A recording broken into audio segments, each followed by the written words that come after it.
자, 다음 테마는 이제 그 페이지 가시면은 42페이지의 도시 내부 구조론이죠. 그래서 이것도 이제 펜을 들어볼 때 아시는 내용이니까 동심원은 버제스죠.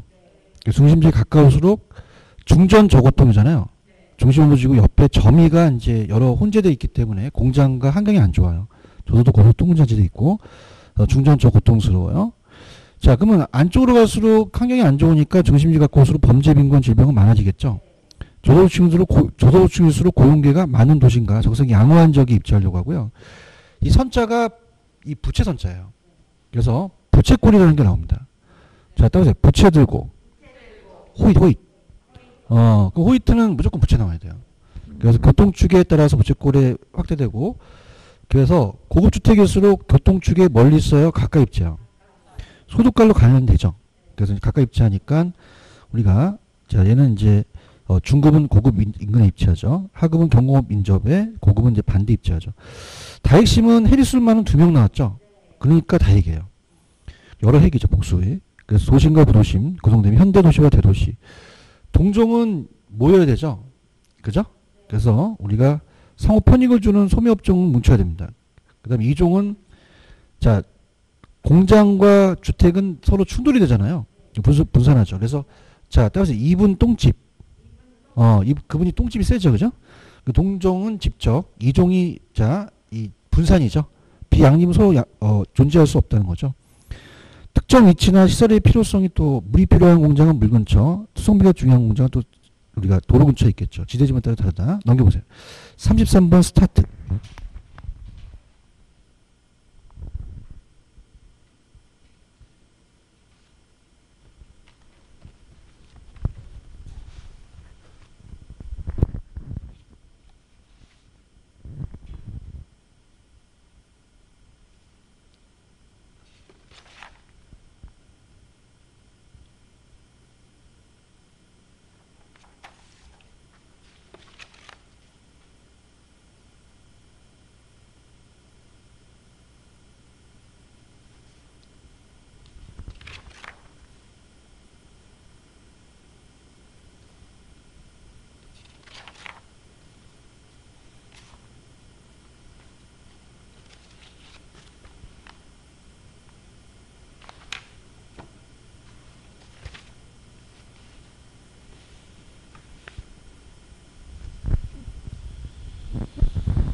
삼 번은 2번이 정답이죠. 자, 하나의 중심이 아니라 여러 개의 전문화된 거는 다핵심. 자, 2번. 호이트의 선형이 주택지분율이 높을수록 고용가 많은 도심지역과 적성이 양호한 지역에 입지하죠. 2번이 정답인가요? 동심원은요, 안쪽으로 갈수록 환경이 안 좋아져요. 범죄, 진공, 질병 문제가 많아지는 경향이 있고요. 저도층일수록 고용계가 많은 도심과 적성이 양호한 지역에 주거를 선정한다는 건 맞죠. 자, 제가 중전 저고통이잖아요. 그럼 중심 다음에 점이가 오는데 저하고가 바뀌었죠. 해수술반은 다핵심 맞고요.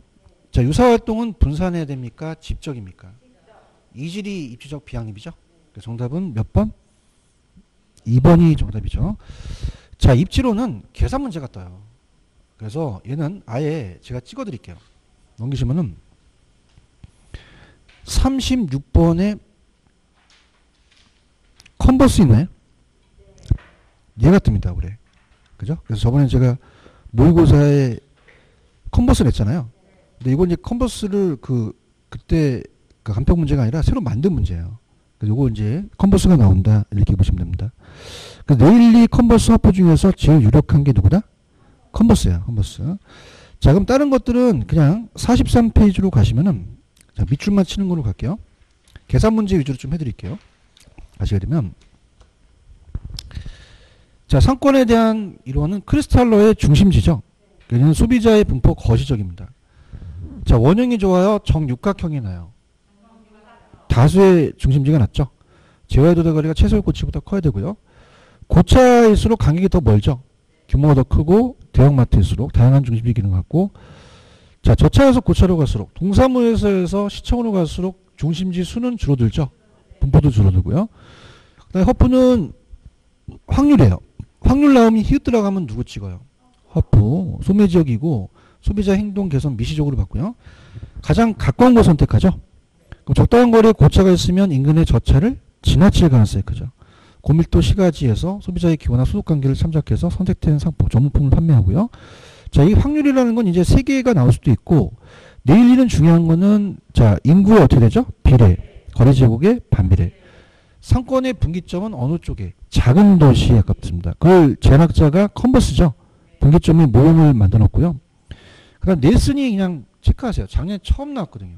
점포 입지 8가지 원칙으로서 이제 양립성의 보완 관계를 서로 우리점이 있으면 신박하게 하는 게 좋죠. 거기 중간유의 경합에 취소하고 상권의 획정 기법은 잘 안 나와요. 그냥 침투는 상권이 그냥 있어요. 중첩도 있어요. 백화점은 경쟁이 심하죠. 독점은 거리 제한이 있습니다. 면허 필요하고 우체국 주립한 매주. 분산은 자 따라서 분산시켜라. 고급은 특정 수요계층만 판매하죠. 이런 것들. 그다음에 소재 위치는 자 집심이라는 단어가 있죠. 그럼 이거는 백화점하고 기금속점입니다. 중심 집재하고 집재는 뭐가 잘 나오냐면 가구점하고 공구상이 잘 나와요. 동일업체끼리 모이고요. 산재는 잡화점이나 세탁소죠. 그냥요 동일업체끼리 분산해야 돼요. 국부족은 어구점은 어촌에 있어야 되죠. 자 모이긴 모이는데 동일업체끼리 국부족 중심지에 모입니다. 이렇게 보시면 되고요. 편의품은 생활필수품이죠. 선자가 비교화 선자예요. 비교하면서 구매 나오면 못 찍고 선매.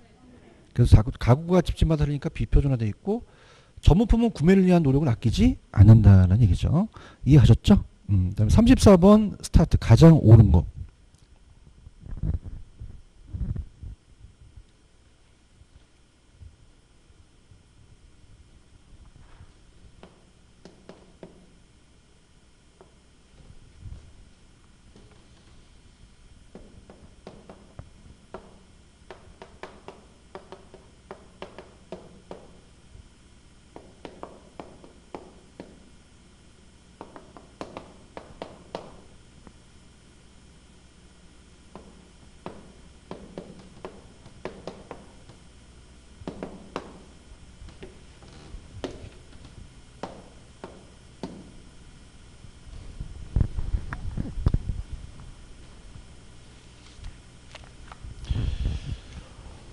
허프는 일반적으로 소비자는 가장 가까운 걸 맞아요. 근데 적당한 거리에 그러니까 허프는 이제 고차가 대형마트인 데예요. 다목적 구매형을 하기 위해서는 인근의 저차를 지나칠 가능성이 크다. 이렇게 보시고요. 2번 정답입니다. 허프는 중심지의 수요자 개성, 미시적이고 소비자의 특정 점포를 이용할 경쟁 점포의 수가 적어야 되고 점포의 거리, 점포의 면적에 의해서 결정된다. 2번이 맞고요. 자, 소매 중력 법칙은 생각한다면 유인력은 상점의 규모가 커야 되죠. 거리가 가까울수록 커지고요. 레일리는 소매인력 법칙에 대한 그 분기점에서 A 도시가 B 도시보다 크다면 작은 도시의 분기점이 가까워요. 그럼 어느 쪽이 가깝겠어요? B 도시가 가깝고. 자, 넬슨은 8가지 원칙의 양립성을 강조했죠. 여성 의료점이 있으면 신발 가게가 있는 게 좋거든요. 그럼 서로 대체 경쟁입니까? 보완적 상품입니까? 보완적 상품이 되겠죠. 정답은 2번이 정답인가요? 자, 넘기셔서 제가 컨버스 나온다 그랬죠. 근데 만약에 네일리가 나온다면 36번입니다. 자, 풀어드려 볼게요. A, B 사이에 C마을이 있다. 네일리의 소매인력 법칙을 적용할 경우 C마을에서 A 도시와 B 도시 구매 활동할 유인 인구수는 자, 중요한 거는 C마을의 인구가 60% 가죠. 이게 처음 나왔어요. 네일리는 몇 퍼센트 간다는 게 안 나왔었거든요.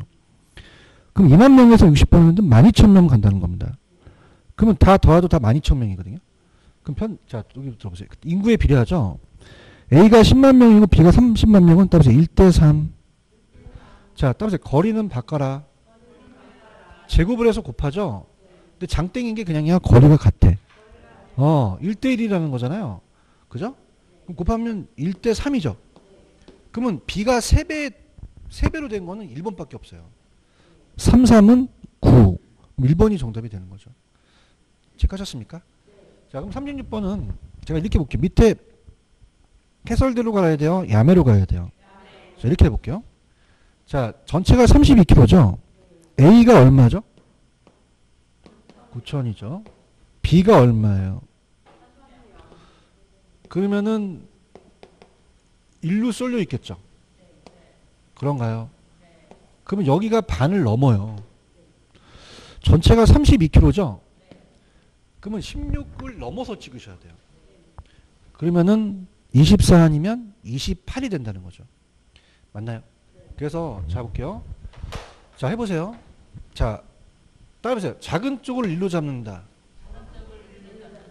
자 넓은 쪽을 루트로 씌우죠. 그럼 그쪽으로 하니까 루트 9니까 여기가 3대 1이에요. 그럼 3배수 1배수 떨어진 거죠. 그러면 몇 킬로일까요? 자 왜냐면 그게 안 되면은 3하고 1을 더하면 4예요. 전체 4분의 3, 4분의 1이 떨어졌다는 거죠. 그럼 요거 4, 8이 그럼 3, 8이 24죠. 그러면 얘는 3배니까 얘가 1배수가 되니까 여기가 얼마가 되겠어요? 8이 되겠죠. 이해하셨습니까? 이거 안 내면 출제원 아닙니다. 사셨습니까? 왜냐면 어느 정도 분석한다면 그 데이터가 올해 나와야 할 데이터를 찾게 되면 컨버스는 나와야 할 때가 왔거든요. 아시겠죠? 그죠? 그래서 정답은 몇 번? 4번이죠. 정답이죠. 자, 37번은 좀 오타가 났어요. 밑에 박스를 보세요. A 점포가 나오니까 A 점포라고 고쳐주기 합니다. C 점포가 아니에요. 자, 따라서 A 점포, A 점포. C 점포 거리라고 돼 있죠? 좀 오타 났습니다. B는 맞고, D는 맞고, 디귿은 C 점포니까 C 점포의 거리겠죠? 이거 한번 풀어보세요. 이건 엄니 이제 세 개가 나오니까 이거는 좀 풀 수 있을 겁니다.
자, 갑니다. 지금 시점포잖아요. 근데 인원이 지금 80% 가잖아요. 그럼 20만 명에 80%만 가겠죠. 그래서 12,000명 가겠죠. 그러니까 28이 16, 16,000명 가겠죠. 알겠죠? 자, 그럼 A는 어떻게 돼요? 매장 면적이 180이고 거리가 3이니까 9로 나누니까 20이 되겠죠. 255의 제곱이니까 10이 되겠고요. 1000의 10의 제곱이니까 10이 되겠죠. 40분의 1은 25%잖아요. 그러면 4만 명이 가겠죠. 이해하셨습니까? 완벽합니다. 35, 36, 37이에요. 이해하셨죠? 그죠? 그래서 이렇게 해서 갑니다. 왜 이걸 하냐면, 어느 정도 분석을 했냐면, 36번은 공인중개사 나오는데 아직까지 안 나와서 풀어드린 거고요. 35번은 감정평가 시험 문제입니다. 공인중개사가 뺏겨요. 그죠? 그죠? 그 다음에 37번은 공인중개사 먼저 나왔는데 간평이 뺏겼어요. 근데 간평이 새로운 문제를 37번을 탄생시킵니다. 그래서 공인중개사가 내겠다는 거죠. 아시겠습니까? 엄청난 분석이에요. 그죠? 저밖에 할 수 없는 분석이에요. 적중이 될 겁니다. 그죠? 이렇게 보시면 되고요. 그 다음에 자 38번 풀어보세요. 스타트.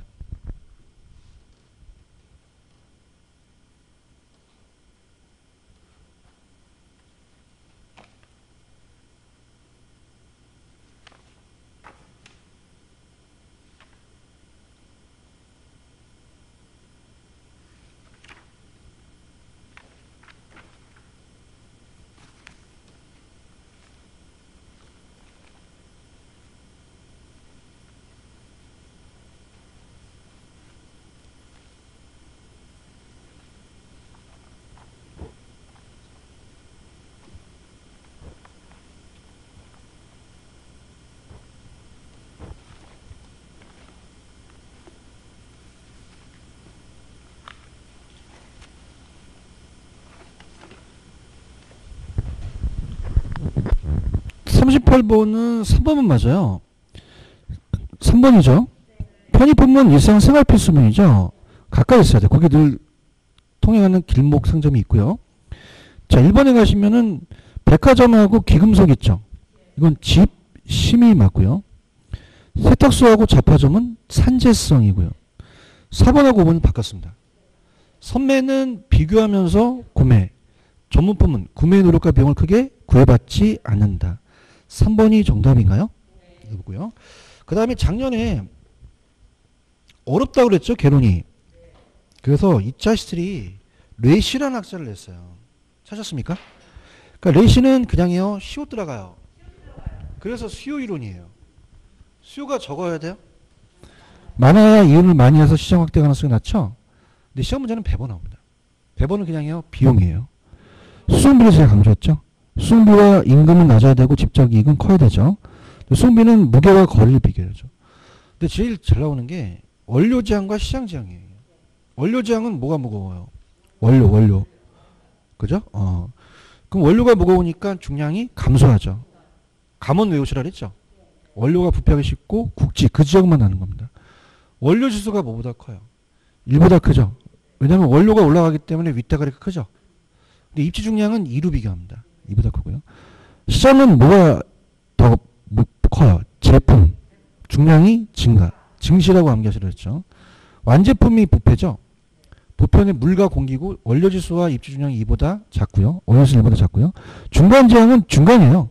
원료 산지와 시장에서 오는 과정에서 수송수단이 변화되는 거죠. 넘겨보세요. 직접 지향은 모여 있다는 거예요. 그럼 수송비 비중이 작고 동그라미. 기술 연관성이 연관이 크면 규모의 경제 나타나면 직접 지향형 찾으셔야 되고요. 노동 지향은 고임금 지역이에요, 저임금 지역이에요. 의류 신발이 되겠죠. 그 밑에 39번 있나요? 찾았습니까? 풀어보세요. 스타트. 39번 하면 완벽합니다.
원료 지향을 찾으라 그랬죠. 자, 그럼 기억은 제품 중량이 크니까 시장 지향이 되겠고요. 대답해주세요. 미숙용 노동력이 많고 신발 이루는 노동 지향이요. 원료가 부패하기 심한 재화는 원료 지향. 기술 연관성이 높은 건 집적 지향이요. 중량이 증가하는 건 시장 지향이요. 원료 지수 1보다 작고 입주량이 2보다 작으면 시장 지향이요. 편제는 원료, 수송산이 바뀌면 중간 지향. 그러면 몇 개가 되겠어요? 2개가 되겠죠. 반드시 하십니다. 그 다음에 40번 별표. 메뉴 가시면 입지계수라는 게 있죠. 자, 지역이 올라가요? 전국이 올라가요? 지역. 전국이 내려가죠. 그래서 40번은 자, 펜 들어보세요. A지역만 들어가고요. 그러면 일단 전국을 볼게요. 지금 건설업이죠. 그럼 전국은 전체가 1200인가요? 건설이 120인가요? A는 전체가 500인가요? 건설이 100인가요? 자, 근데 이거는 잘 보세요. 푸는 방식이 지금 요거는 20%고 얘가 10%니까 이긴 해요. 근데 그장입니까? 계산기를 한 번 했습니까? 자, 이렇게 보세요. 20 쓰고 10 쓰면 계산기가 끊겨요. 그래서 겉은 곱하고 나눈다죠. 계산기 들어보세요. 100하고 1200을 치세요. 곱하세요. 나누기 500, 나누기 120을 나눠보세요. 2 나오나요? 자, 따라서 한 방에 가자. 왜냐면 끊기지 않는다는 거죠. 그러니까 입지계수가 가장 여러분이 중요한 거는 분자 줬고 분모 줬고 또 계산해요. 그럼 그냥요 계산기가 끊겨요. 한 번에 나와야 되죠. 2는 1보다 크죠? 그러면 기반이죠. 그러면 정답은 5번이 정답이 되겠죠. 체크하셨습니까? 자, 오른쪽 갑니다. 시장 실패 토지정책 수사는 정책은 4, 5문제가 나오는데요. 제가 저소득 들어가면 정치적이죠. 시장 실패 수정 들어가면 뭐예요? 경제적. 그럼 시장 실패 원인이 나옵니다. 덧붙여보세요. 자, 완전해서 그래요? 불완전해서 그래요? 대기업이 독과점으로 규모 경제 비용 체감하면 대규모하게 되면 가격 떨어뜨리니까 가격 경쟁에서 이겨버리죠. 외부 효과는 정부 둘 다 시장이 실패고 공공재는 경합, 비경합, 배제, 비배제 가소 생산되죠. 공동소비 수익자 부담 원칙이 안 되다 보니까 무임승차예요. 올해 정부의 비대칭 나옵니다. 얘도 뭐의 실패 원인이죠? 시장 실패 원인. 정부의 대칭이에요? 비대칭이에요? 도덕적 해이나 역선택을 할 수도 있죠. 요게 나오면 이제 정부의 비대칭이 나는 거죠. 아셨죠? 그러면 41번 스타트.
자, 공급 독점 시장 실패죠.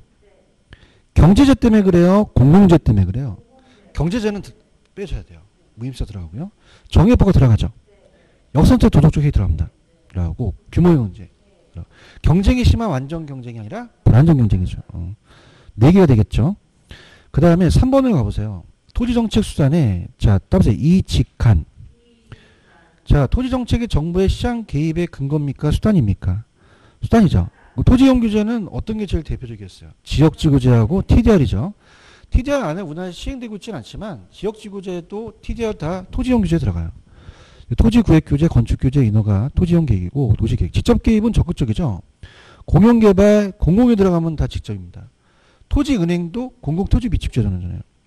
도시재개발, 도시개발이고 토지수용, 공공보유, 최고가격제라는 게 있나요? 예트입니다. 올해. 최고가격제 있어요. 찾았습니까? 그러니까 저번에 제가 얘기했잖아요. 최고가격제 뜬다고요. 그죠? 자, 여러분들 조세는 직접 개입인가요? 간접이에요. 조세를 부과했다고 해서 바로 가격과 거래량이 변동되는 건 아닙니다. 대답해 보세요. 시간이 걸려요. 수요와 공급에 영향을 미쳐서 나중에 가격과 거래량을 변동시킵니다. 간접 개입이에요. 시장기구의 정상적인 작동을 통해서 가격 거래량을 간접적으로 영향을 미치죠. 근데 가격 통제는 간접입니까? 직접이에요. 정부가 시장의 정상적인 작동을 자체적으로 막아버려요. 그래서 올해 최고가격제 뜹니다. 아시겠습니까? 그래서 제 강의가 20년째인데 지금 뭐 일단 그래요. 내년에도 이제 강의가 다 찼어요. 월요일부터 토요일까지. 자랑하는 건 아니라. 그래서 이제 가장 중요한 거는 저 입장에서는 뭐 일타나 뭐 그런 걸 대보는 것보다 여러분들이 찾아주시는 게 굉장히 중요하거든요. 그래서 저도 노력을 많이 하는 게 굉장히 저는 그 개론에 미쳤습니다. 솔직히 까놓고 얘기해서. 그럼 최고가격제가 대학교 교과서였는데 안 나왔다는 거죠. 근데 감정평가 시험에 나왔다는 건 역사를 쓴 거예요. 그럼 그냥 기출에 들어갑니다. 이제 족보에 들어간다는 거죠. 이해가셨죠? 그죠? 올해 나왔으면 좋겠죠? 안 나오면. 내년에 안 나오면. 장기로 가시면 생각하셔야 돼요. 그러니까 최고가격제는 강력하게 주장합니다. 이해하셨죠? 그죠? 이게 안 나왔다가 떴어요. 참 재밌습니다. 이게 아직까지 기다리는 문제들이 하나씩 하나씩 뜨고 있어요. 그죠? 최고가격제. 체크하셔야 돼요. 저는 안 냈지만, 최고가격제가 안 냈지만은 최고가격제가 들어가요. 들어가고, 간접은 소극조 보조계죠. 보조금, 조세, 개발부담금. 자, 그래서 보조금이 있고 개발이 빠졌죠. 부담금으로 나올 수 있어, 그냥. 그 다음에 조세 있고, 토지 행정상 지원이라는 게 있나? 행정상 지원이 감정평가 시험 문제예요. 자, 그러면 그냥입니까? 행정상 지원을 해줍니까? 지원을 해준다는 거는 정부가 직접 개입해요? 간접 개입해요? 뭐냐? 정보를 제공해 주는 거예요. 그죠? 지가를 정보를 지적 공부를 제공해 준다든가 토지시장이 원활하게 작동하게 해서 정보를 제공해 주는 것이지 행정상 지원을 해 주는 거죠. 그런가요? 자, 그 다음에 금융 지원, LTV, DTI 나오면 얘 찍으셔야 되죠? 이해하셨죠? 그죠? 그래서 제가 최고가격제는 안 넣어놨습니다. 넘겨볼게요. 넘기시면은 42번 가시면은 쳐셨죠? 그죠? 그래서 자, 따라서 이 직간. 그럼 얘가 이용 규제인지 직접인지 간접인지를 얘기를 하셔야 돼요. 풀어보세요. 스타트. 직접만 찾으세요. 직접만 스타트.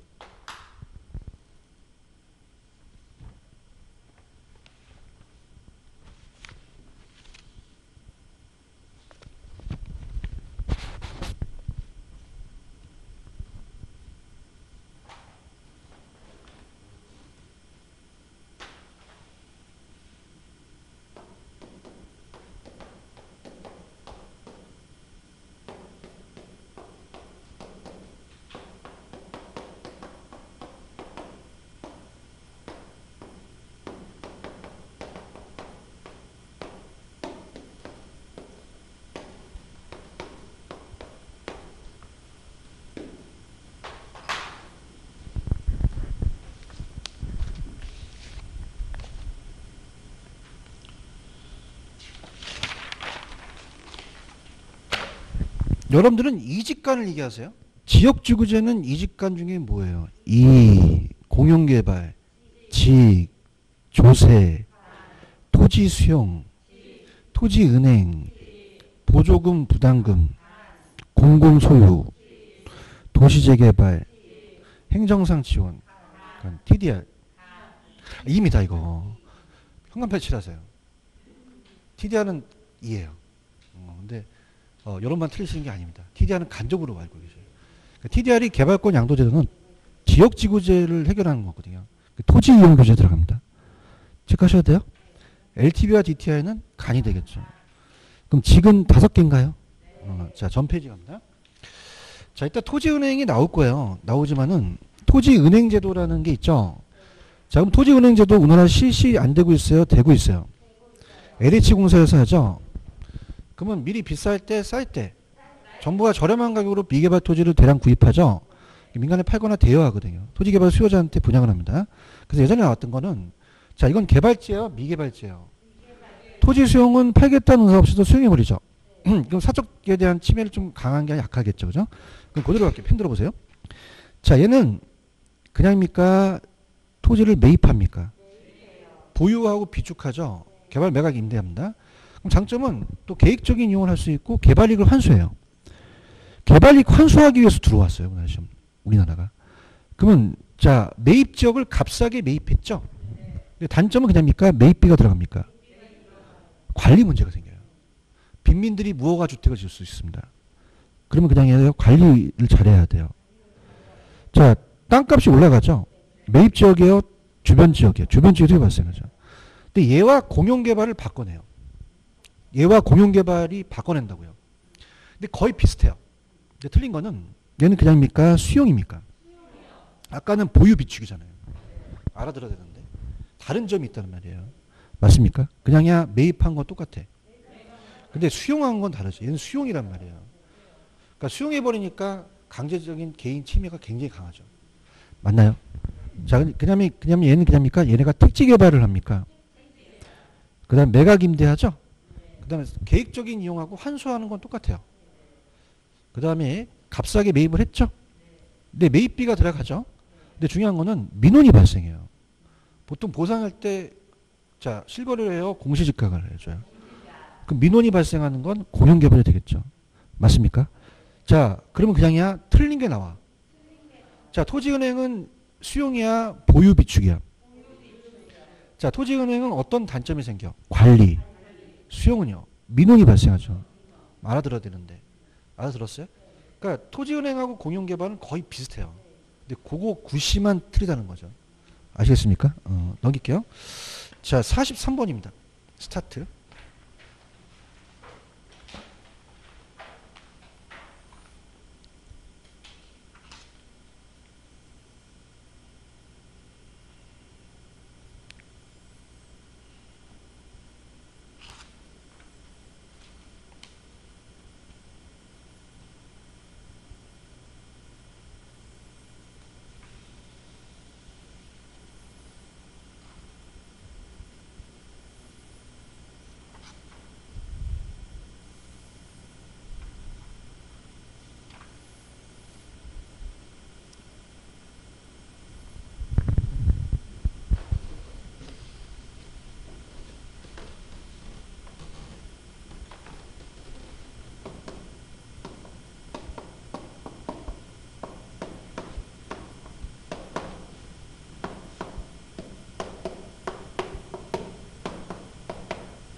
1번은 환지 방식이에요. 채비지라는 얘기 들어보셨죠? 택지가 개발, 토지은행이 아니에요. 토지은행 물어본 거잖아요. 택지가 개발되기 전에 토지 위치, 지목, 면적 등급, 이용도 및 기타 사항을 고려해서 택지가 개발된 후 개발된 토지수요에 재분배하는 건 환지 방식입니다. 2번이 정답이에요. 공공재나 공공시설을 위한 토지를 저렴하게 공급할 수 있고 공공가치 또는 개발이익을 사회에 환원할 수도 있다. 자, 3번. 빚주우토나 매입시점과 개발을 위한 매각시점 사이에 빈민들이 불법적 비공식 사실상 보유할 수도 있죠. 그러면 관리 문제가 발생할 수가 있죠. 그러면 발생할 수 없다, 발생할 수 있다. 자, 정부가 토지를 값싸게 공급할 수 있다는 거는 자, 우리가 주변 토지입니까? 매입 지역입니까? 매입 지역이고. 자, 5번이 기출이에요. 자, 여러분들 우리가 토지은행은 팔겠다는 의사가 있잖아요. 근데 토지 수용은 팔겠다는 의사 없이도 수용해 버리거든요.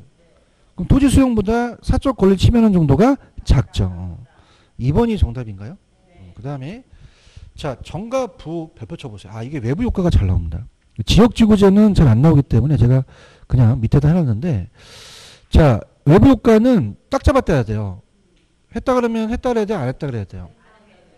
자, 거래당사자 제3자. 의도했어? 시장을 통했어?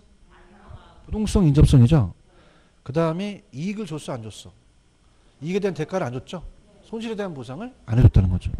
정은 외부 경제고 부는 외부 불경제죠. 정은 핀피입니다. 프리즈 마이 프런트 야드. 부는요. 님비죠. not in my backyard.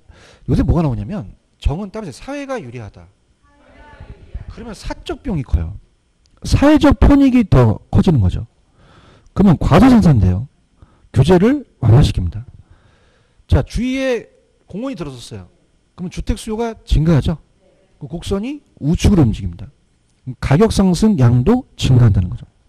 그런가요? 자, 부의 복과는 따라서 사회가 불리하다. 사회적 편이 많이 들어가요. 사적 편이 커지는 거죠. 그러면 제가 부대찌개 의우시라 했죠. 부는 과대 생산됩니다. 규제를 강화시킵니다. 그런가요? 그러면 자, 생각해 보세요.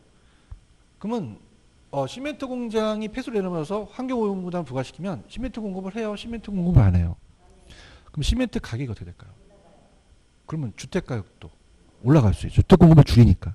그럼 주택 공급이 줄이면 가격 상승 양은 감소하겠죠. 그런가요? 지역지구제도 토지이용 규제에 들어가죠. 그럼 어울리지 않는 걸 어울리게 하고 부의복가를 제거한 정책에 들어가겠죠. 그래서 지역지구제도 외부복가 문제를 해결할 수도 있어요. 자, 그럼 44번 스타트.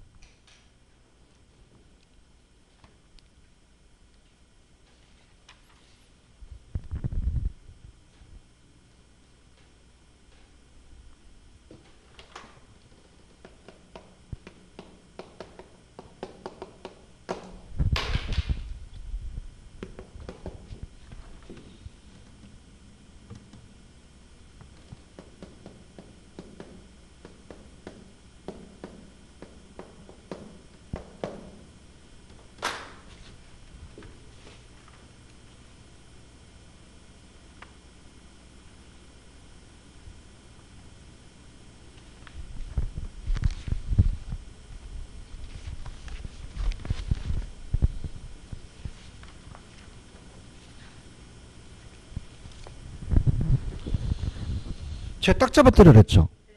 그 외부 효과는 의도했습니까? 의도하지 않은 건 맞죠? 근데 시장을 통했다는 게 들었어요. 통하지 않고요. 2번이 정답입니다. 자, 사적 편익이 사회적 보다 크다는 것은 사적 편익이 크잖아요. 부해볼까요? 그럼 원래는 이제 과대 소비가 맞는데 과대 소비에 따라서 과대 생산됐다는 것도 맞다고 보셔야 돼요. 그런가요? 그 다음에 사적 비용이 사회적 비용보다 크면은 사회가 유리하죠. 적이니까 과다 생산이 되겠죠. 2번이 정답인가요? 새로운 조성된 공원이 쾌적성이 정해법과 발생하면 기분이 좋죠. 기분이 좋으면 수요 곡선이 어디로 움직여요? 우측. 자, 부해복과가 발생됐어요. 자, 들어보세요. 그러면은 시멘트 공장을 규제했죠. 그럼 시멘트 공급을 안 하니까 시멘트 가격이 어떻게 돼요? 원자재 가격이 올라가죠. 공급이 줄죠. 그러면 균형 가격이 어떻게 된다? 올라가요. 양은 감소하겠죠. 그죠? 양 감소로 가셔야 되죠. 지역주유제 토지이용 계획도 외부 효과 문제 해결 수단이 될 수 있다는 거죠. 2번이 정답인가요? 들어갑니다. 넘겨볼게요.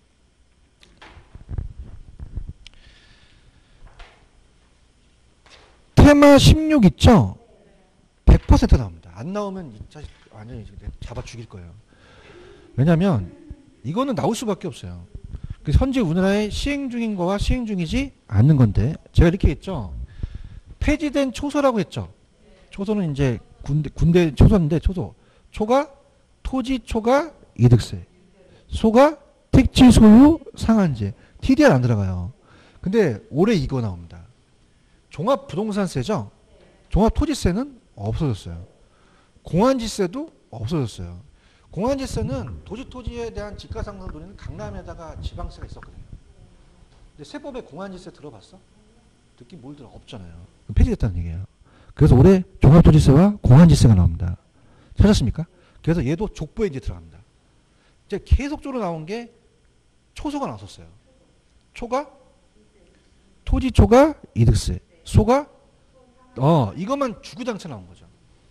근데 이제 족보에 종합토지세와 공환지세는 폐지됐다는 거죠. 지금 기가 막힌 강의를 두고 있습니다. 근데 45번은 너무 쉬워서 싫어져요. 45번은 너무 쉬워. 시행 중인 거 아닌 거. 택지 소유 상한제죠. 5번이 정답인가요? 자, 그럼 얘기해 볼게요. 토지거래 허가제 있나요? 이따 배울 겁니다. 실거래 신고제 있죠. 이따 나올 거죠. 개발이익 환수제. 개발부담금리 있죠. 분양가 상한제. 그럼 좌측에 보시면 현재 우리나라에 시행 중인 부동산 정책을 가야 됩니다. 토지거래 허가제. 투기적 거래 성행화나 지가가 급격히 상승하는 지역이 실시돼요. 개발이익 환수제 있습니다. 개발이익 환수에 관한 법률이 있죠. 그래서 우리가 제가 안 넣어놨는데 자, 우리가 실무에서는 재초안이라 그래요. 이게 뭐냐면 자, 따라해보세요. 재건축, 초과이익, 환수제. 자, 이거 없을까요? 우리나라에 있을까요? 있어요. 이게 작년에 나왔어요. 체크하십시오. 근데 고법에 배울 것 같아서 지금 안 넣은 거예요. 그죠? 그럼 이것도 개발이익 환수제에 들어갑니다. 이슈가 된 거예요. 이해하셨습니까? 그럼 재건축 초과이익 환수제도 있다는 거죠. 개발이익 환수제에 들어가요. 아시겠습니까? 그래서 개발이익 환수에 관한 법률에 저것도 있다는 거죠.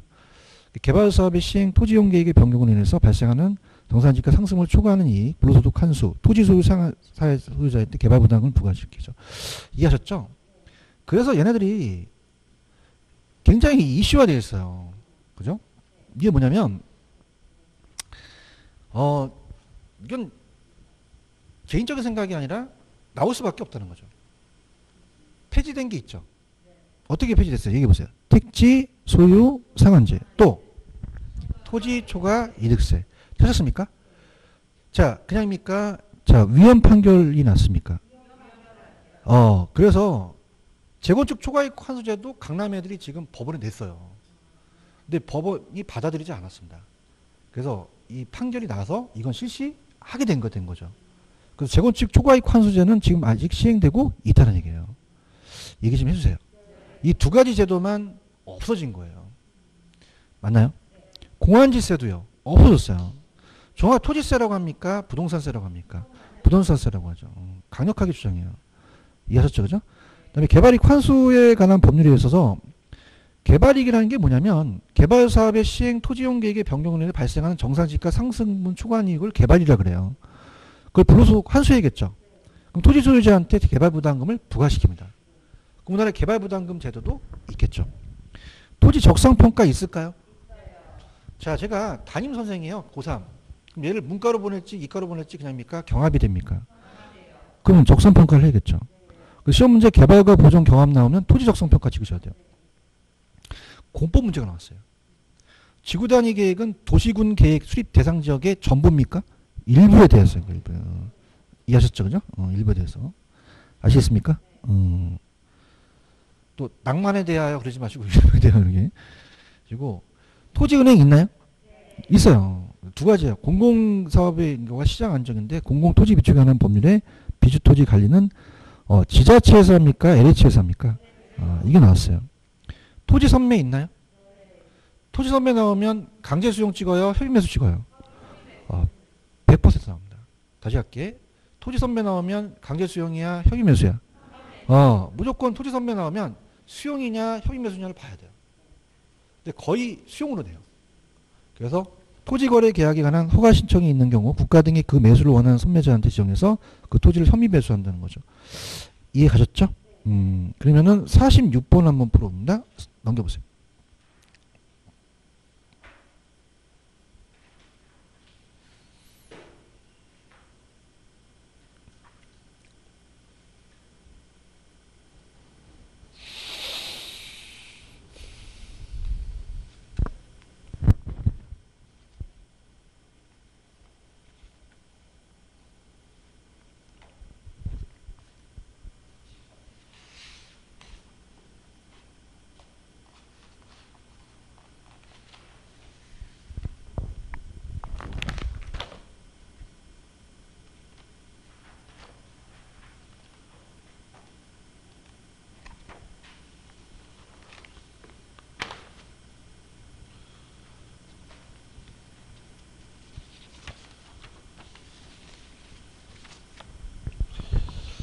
일 번은 왜 틀었을까요? 자, 간접의 토지 비축과 토지 수용은 직접이죠. 자, 2번은 펜 들어보세요. 자, 2번은 두 번째 개발권이라는 단어 있나요? 형광펜. 양도라는 단어 있나요? 제도라는 단어 있나요? 세 글자를 읽어보세요. 빙고. 그럼 부담금 제도가 아니라는 거죠. 맞습니까? 4번 펜 들어보세요. 두 번째 개발 이익이 있어요? 환수 있어요? 제도 있어요? 동그라미 친 것만 불러보세요. 빙고. 그죠? 그러면 아니자는 거죠. 그 자체적으로 지금 바뀌었다는 얘기예요. 아시겠습니까? 그러니까 4번을 개발이익 환수제도에 개발부담금제로 됐으니까 이게 두 가지가 바뀌었다고 보시면 돼요. 이해 갔나요? 자, 아까 3번 토지 선명하면 수용입니까? 협의매수죠. 협의매수. 토지 선명 나오면 수용 찾으라는 짓이지. 협의매수죠. 강제 수용이 아니죠. 매년 나옵니다. 내도 틀릴 거 아니까 매년 냅니다. 아시겠죠? 이해하셨어요? 그러면은 5번이 정답인가요? 개발 적성평가 맞죠? 개발과 보존이 경합될 때 조정하죠. 이해하셨죠? 다음에 넘겨보세요. 아까 제가 한 게 냈네, 제가. 47페이지 가시면은 7번 있어요, 7번? 불러보세요. 언제 시행됐어요? 8월 18일 날 즉시 시행한다는 거죠. 10월 30일 날 적용된다는 거죠. 맞습니까? 그래서 자, 우리가 공공지원이든 장기 일반이든 다 몇 년을 바뀌었다? 10년을 바뀌었어요. 근데 장기 일반은 그냥입니까? 아파트가 없어졌습니까? 없어졌어요. 단기 임대는 삭제된 거죠.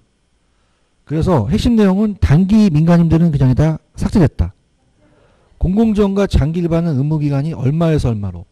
8년에서 10년으로. 장기 일반 민간주택은 매입 임대주택 경우 아파트는 제외되는 거죠. 이해하셨습니까? 그래서 넘기시면은 47번을 같이 한번 풀어볼게요.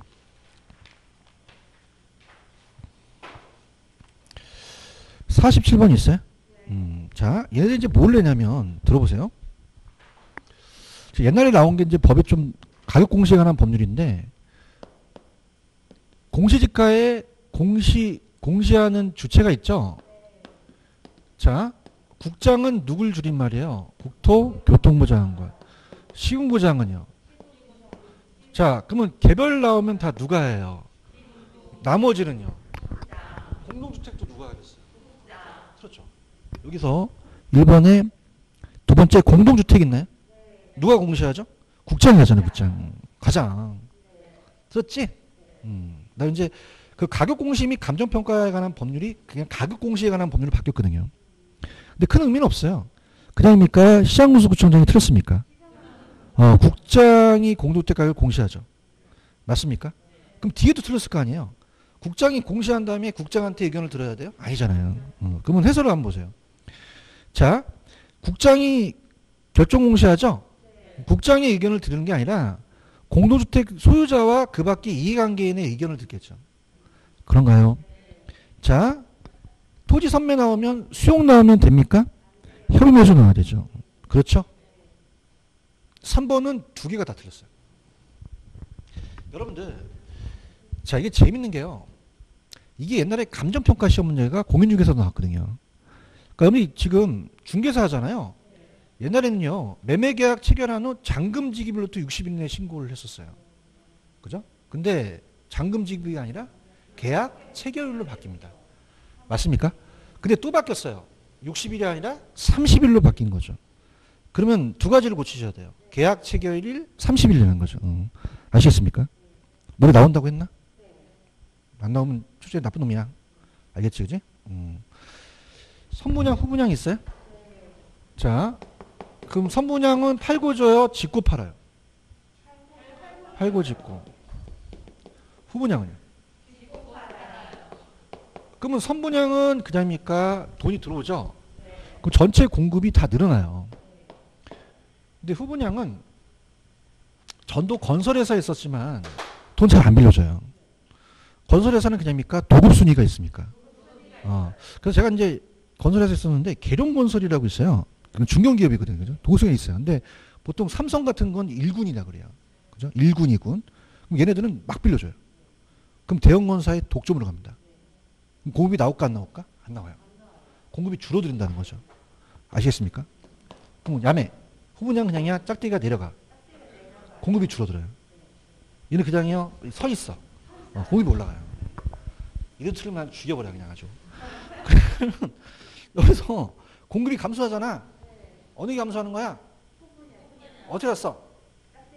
감사합니다. 그래서 이게 나왔어요. 공인중개사 시험제. 이해하셨습니까? 그 후분양이 선분양에 비해 공급이 감소하겠죠. 그 주택시장이 위축됩니다. 건설업체가 직접 조달해야 하는 자금도 더 많은 마음으로 사업 부담이 증가되겠죠. 맞습니까? 그래서 보세요. 지금 선분양이죠. 무슨 분양으로 가야 돼요? 후분양. 선분양은 투기가 발생해요. 후분양 투기 줄여요. 선분양은 견본주택 필요하고 부실공사가 초래돼요. 후분양은 부실공사가 안 되죠. 근데 중요한 거는 공급이 안 돼요. 그죠? 그래서 그게 문제가 되기 때문에 아직 망설이고 있다는 거죠. 그 다음에 작년에 나왔던 게 선분양은 팔고 지니까 그냥입니까? 소비자가 이자 부담을 합니까? 얘는 공급자가 하죠. 근데 형적으로 공급자는 했지만 시적으로 전가시킬 수 있는 거죠. 이 두 가지가 떴어요. 그러니까 선분양과 후분양은 시험 문제 역사상 딱 두 번 나왔습니다. 그죠? 근데 시크리트 10월 둘째 주 감정평가 문제 떴어요. 그래서 그걸 나중에 터뜨릴 거예요. 아시겠습니까?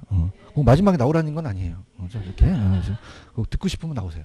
아시겠죠? 그죠? 그래서 저는 그렇게 돼요. 지금 이제 이 강사가 이제 보통 이렇게 저랑 이제 친한 강사가 있거든요. 한 선생님, 저 젊은 선생님 되게 잘해요. 그래서 개론 선생님. 근데 그 선생하고 통화하면은 저를 약간 부러워하는 게 감정평가 강의도 부러워요. 그래서 제가 계속적으로 걔한테 소스를 주거든요. 그러니까 느낌이 와요. 사람이라는 게. 필이 싹 오는 거야. 아시겠지? 그 올해 5번 나옵니다. 5번이 맞나 보세요.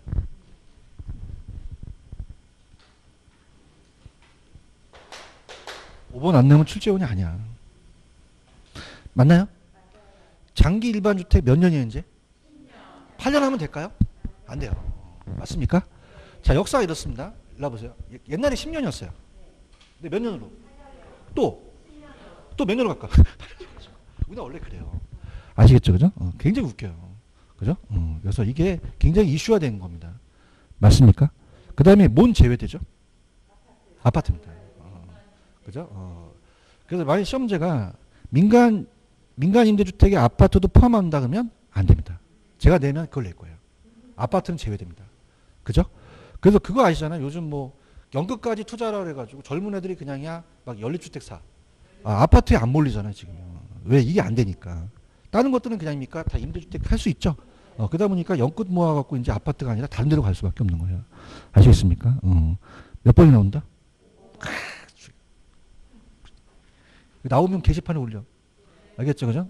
아시겠습니까? 난 전기가 올라. 찌릿찌릿. 그죠? 그래서 그렇게까지. 여기까지만 할게요. 다음에 전도 좀 많이 하세요. 이렇게 하시고 다음 주 다 풀어오세요. 여기까지 하겠습니다. 여러분 수고하셨습니다. 감사합니다.